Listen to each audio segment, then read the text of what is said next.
The greatest adventure is what lies ahead. Today and tomorrow are yet to be said.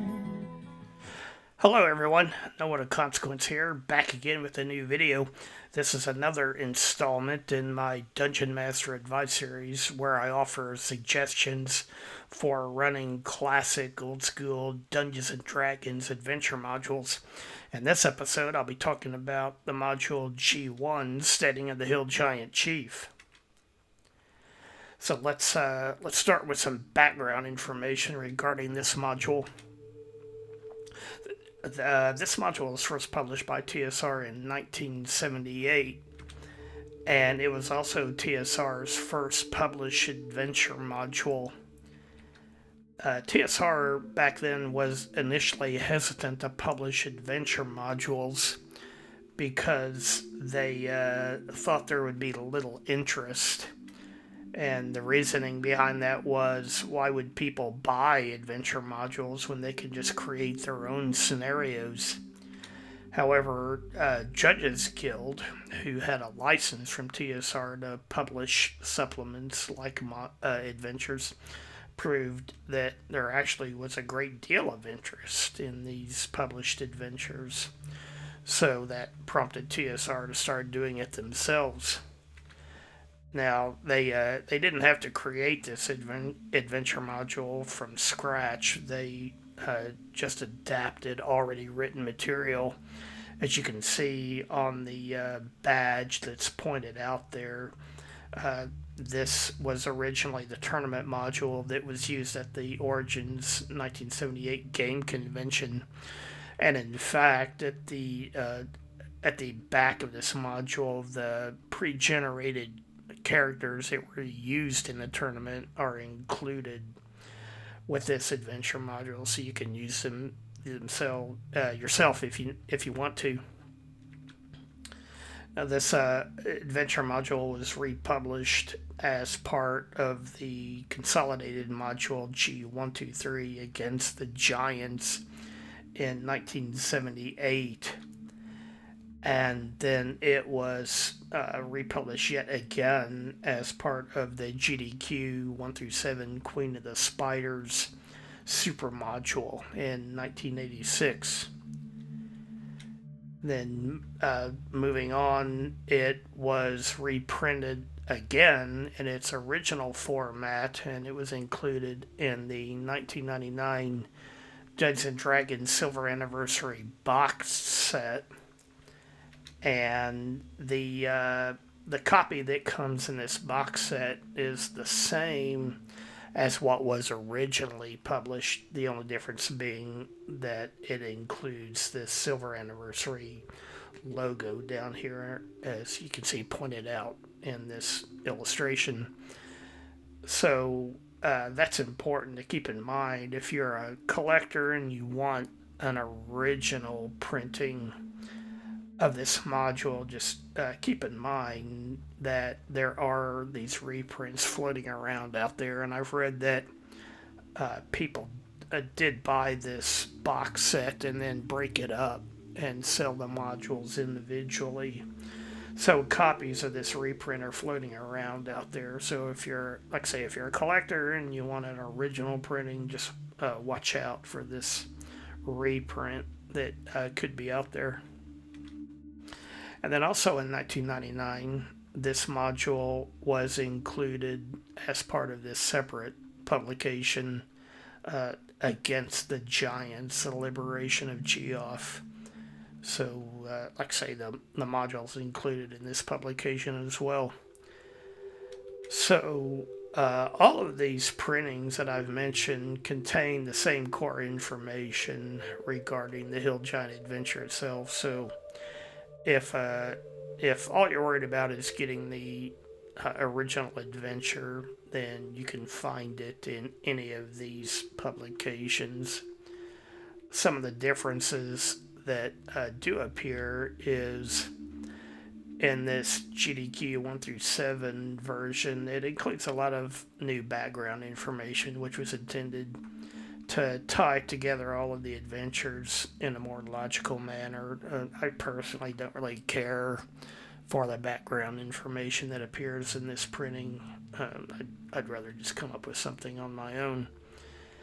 And then this Against the Giants printing from 1999, it also includes new background information, and it also includes information for updating this adventure to fit the second edition Dungeons and Dragons rule set. So moving on, back to the original adventure itself.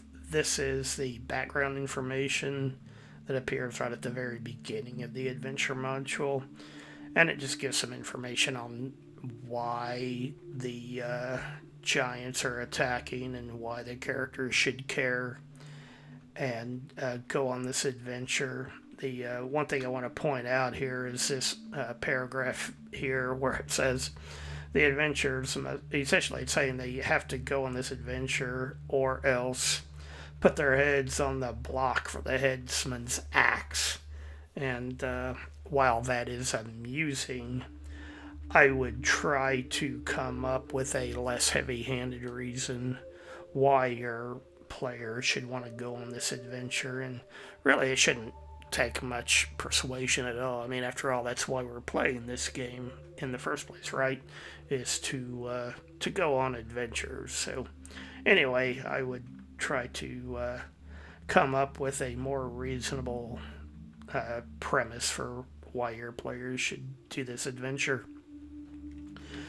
So moving on, this is an illustration from the back cover of the module, and it shows what the Hill Giant Fort, or the Steading, if you will, what it looks like. And it's a large wooden structure.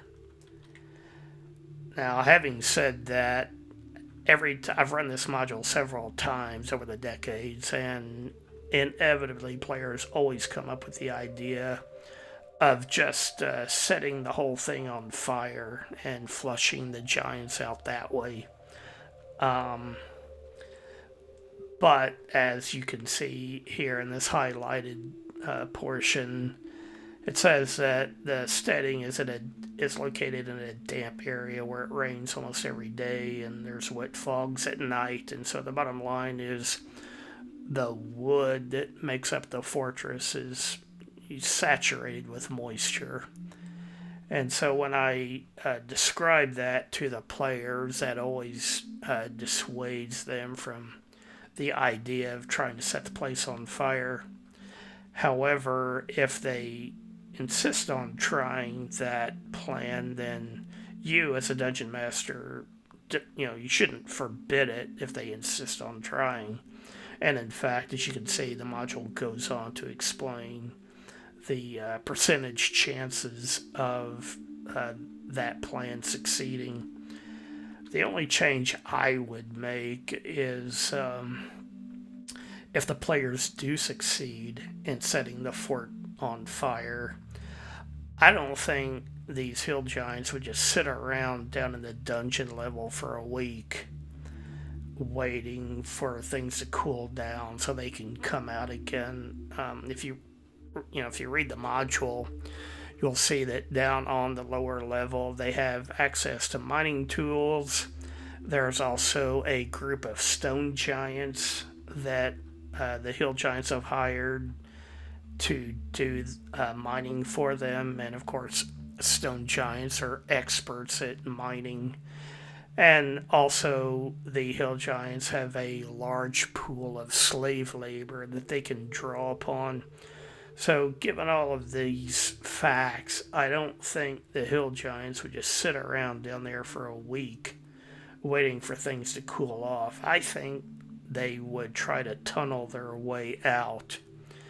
And if you as a dungeon master find yourself in that situation, then that's what I personally would have happen, is the hill giants tunnel their way out back to the surface, and then if the players are hanging around, then their characters could suddenly find themselves faced with a field battle with all of these hill giants. So that could be an interesting turn of events. So if you're going to give the players a chance of burning the fortress down, then you should also plan for something like this to happen as well. Would be my advice.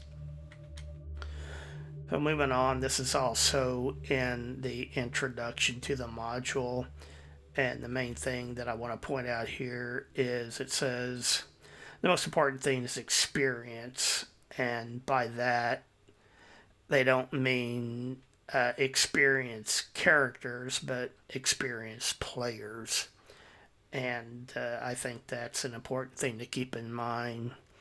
If you're going to run this module for a group of players, then they should be pretty experienced with the game itself if they're going to have a reasonable chance of success. So moving on, this is one of the few pieces of interior artwork that appears in the module, and I personally love this illustration.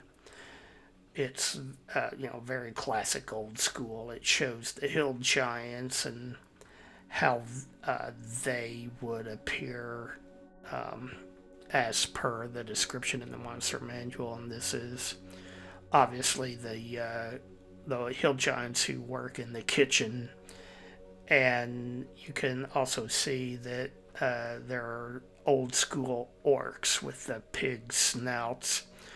And the module describes how when the hill giants built this place, they enslaved an entire tribe of orcs to do all of their menial labor, and a small group of these orcs work in the kitchen area. Most of them are down in the dungeon level, who are forced to do the mining work, and that will become important soon. But anyway, I just wanted to show this illustration because I think it's so great. And one minor detail I want to point out, if you look closely at that picture on the shelf back there, you can see it has the Kool-Aid Man smiley face on it. So I always thought that was pretty funny as well. So going back to the orc slaves, this is the description for the room on the upper level for the orcs who work in the kitchen where they live. And as you can see here, all of the orcs are out working, except if the characters find this place, and there will be a couple of orcs in there who are too injured to work. And as you can see, it goes on to say that they will happily aid a party that will spare their lives and set them free. And these orcs will also tell the characters about the slave rebellion among the orcs down in the dungeon level. And that if the characters find their way down there, that any orcs they encounter should be hailed as friends. And in fact, when I ran this adventure for my players, and you can go back and look at the episode, but the screenshot is from that point in time when the characters are down in the dungeon level and they're fighting these bugbears who are the direct overseers for the orc slaves. And so they're fighting these bugbears, and nearby you can see there is a big pile of rubble, which is also a barricade separating off the area of the dungeon that the orc rebels hold. And in fact, there are orc guards who are manning that barricade, and they will see the characters fighting the bugbears. And if the characters are successful, then they will hail the PCs as friends and potential allies. And here's another screenshot showing that moment in my campaign. And the characters are escorted to the orc chieftain, who is also the leader of the rebellion. And this screenshot just shows the point in my campaign when the characters were negotiating an alliance between themselves and the orc rebels. And then here's another screenshot showing all of the orc rebels have come out, and the characters are marshaling them and organizing them before they make a big assault on the hill giants on the upper level. So another thing down on the dungeon level is this paragraph where it talks about this, quote, weird abandoned temple. And it's kind of ambiguous to what exactly it is.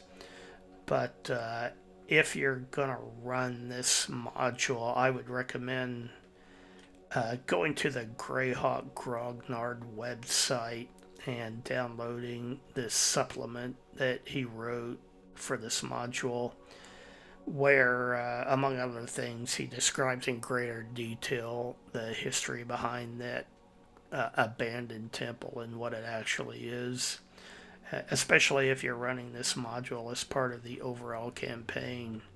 Then I would recommend getting that supplement.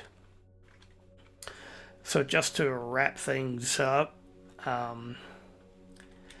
this module, the text for the adventure itself is only 6 pages, which, when you look at the things that are published today for the game, only 6 pages is incredible.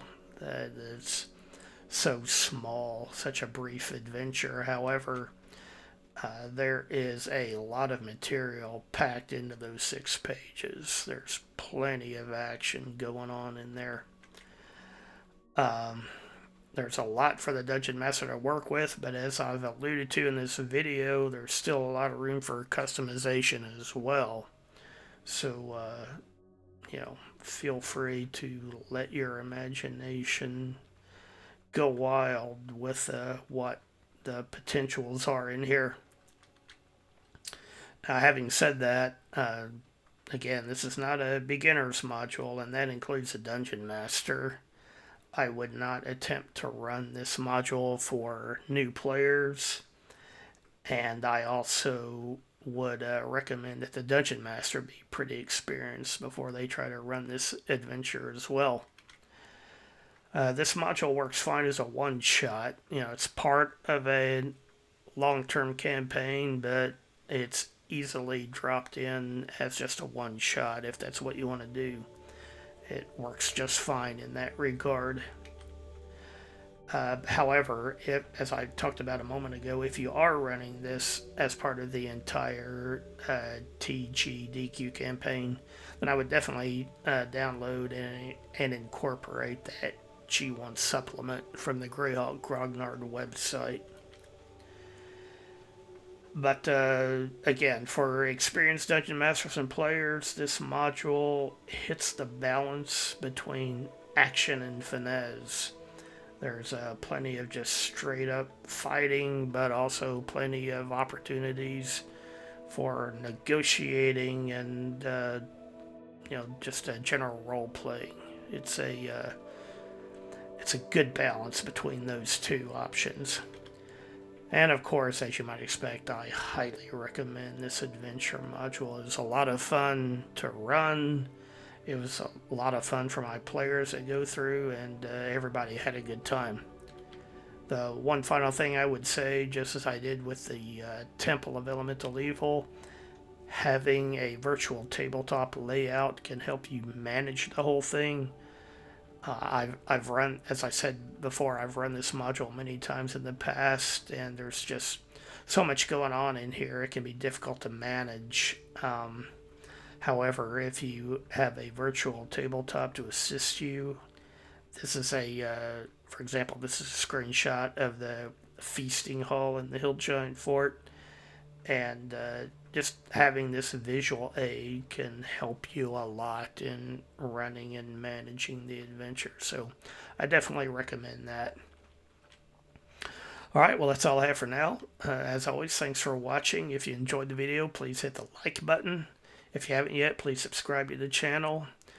As always, I ask you to leave comments. Let me know what you think. I try to reply to every comment that people leave. And if you have the opportunity, share the video with other people who you think might enjoy it. And as always, anything you can do to help support the channel, I appreciate it. Thanks again. Bye for now. The greatest adventure is what lies